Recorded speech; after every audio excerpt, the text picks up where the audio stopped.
And now, WFXR Sports. The Virginia Tech Hokies today made a big splash in what many experts say is a home run hire for its head football coach. This morning, James Franklin was officially introduced as the next head coach of Virginia Tech at a press conference at Castle Coliseum. Sports director Jermaine Ferrell joins us live in studio as he got a chance to hear from the Hokies' new head coach. Jermaine, a lot of excitement this morning as Coach Franklin wants to return the program to their winning ways. Well, good evening, Ron. Absolutely. There is a tradition of success at Virginia Tech, winning ACC championships. And when you bring in the coach, the caliber of a James Franklin, the expectations are to restore that tradition of winning success at Virginia Tech. Franklin introduced to Hokie Nation at Castle Coliseum on Wednesday morning. Virginia Tech jumped at the chance to bring in Franklin to take over a struggling Hokies football program that hasn't seen much success over the past few years. And when you look at Franklin in the college ranks, he has more than 30 years of coaching experience. Franklin comes to Blacksburg after a 12-year stint as Penn State's head coach. He was a proven winner for the Nittany Lions, as with 104 wins, they are the second most in program history.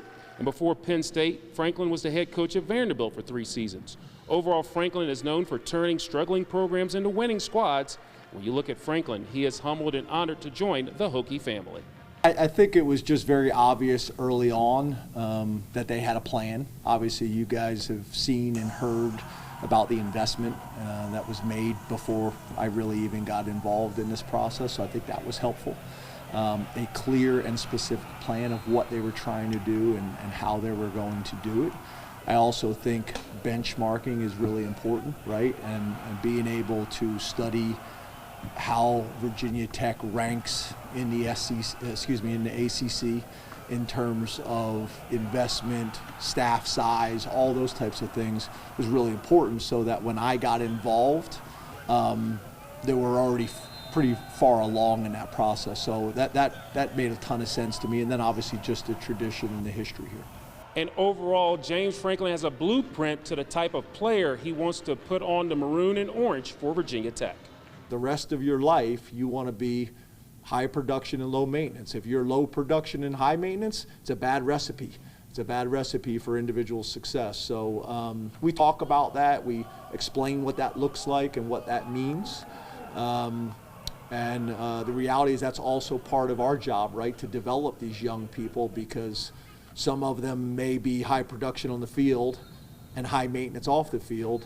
And they have to figure out, look, that's not what this is all about. Franklin says he has familiarity with Virginia Tech as he's faced the Hokies as an assistant coach during his 2 stints as an assistant coach with the Maryland Terrapins when they were in the ACC. Now, overall, James Franklin has a blueprint when it comes to bringing Virginia Tech back to their winning ways. It worked for him at Penn State and at Vanderbilt, and he hopes to definitely instill that to bring Virginia Tech back to relevance and back to winning at Virginia Tech. Now, later in sports, Coach Franklin shares on how he had to reach out to one other person to get the blessing of taking this job. Ron. All right, Jermaine, thank you. Well, come